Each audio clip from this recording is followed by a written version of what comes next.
This week, we take a look at some LeBrons, we look at something special from Jeremy Scott, and we also look at the return of the Crazy 8. I am your host, Jacques Slade, and this is the Weekly Review. My kick's on fire. Coming in at number 5, we have one of Jeremy Scott's creations with the Adidas Originals by Jeremy Scott JS Teddy Bear.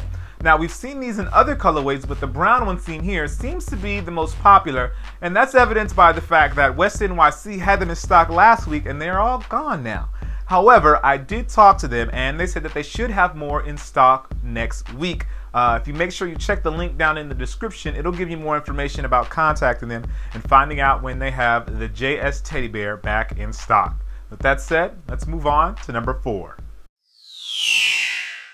Released on February 1st, we have the Nike SB Dunk High Faded Denim. Now, these were strictly a brick and mortar release, which means that they were only available at retail locations and not available online. Go figure. Now, the model has a very nice faded denim upper with chocolate accents that contrast against the white outsole. Again, these are only a brick and mortar release, meaning that there's no clicky buy for the Nike SB Dunk High Faded Denim. You're going to have to actually get up, go out, and buy you a pair. That said, let's move on to number 3. Nike Air Max fans gravitated towards the Nike Air Max 24/7 last year, and the release of the latest colorway looks to keep them coming. Now, the model uses white on the upper to focus your eye, but also uses black around the base to help balance things out. As we reach the heel, we see a gray gradient which is replicated on the outsole, which sits above a full-length air unit, giving you all of the cushion you will ever need. Now, these are priced at right around $160, and if you want a pair, you can head over to Foot Action and grab them right now. With that said, let's move on to number 2. Adidas, or Adidas, depending on what part of the country you are from, is giving us a look back at Kobe in his younger years when he rocked the Adidas Crazy 8. Decked out in my favorite team's colors, the model dons a purple upper with white and gold accents. Leather mesh construction make for a very solid build, and an eye-catching design on the midsole keeps your eyes glued to the side panel. Now, old school Laker fans, you can pick these up for $100 over at Foot Action. Let's move on to number 1.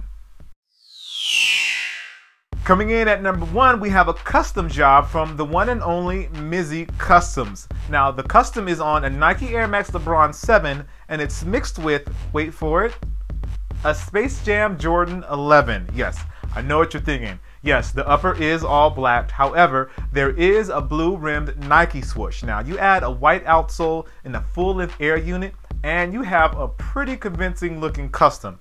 I personally was very impressed with just the images, and I'm sure that they are twice as hot in person. So if you are even curious at all, you should definitely visit the link down here in the description and take a look at the Nike Air Max LeBron 7 Space Jam Jordan 11 custom by MizzeeCustoms. Let's move on to my personal pick. Yeah.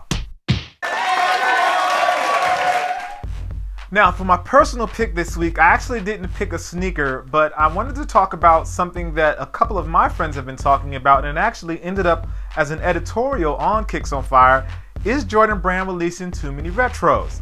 On one side, we have the Jordan purists who are like, look, I bought these sneakers back in whatever year, so-and-so year, and by releasing all these retros, I feel like it devalues my sneakers. On the other hand, you have the other people who didn't have a chance to get them back then, who were either too young or just didn't have the money to get them back then, and they're like, yo, I'm glad Jordan is doing this because now I have a chance to get those hot Jordan sneakers that I didn't have a chance to get when I was younger.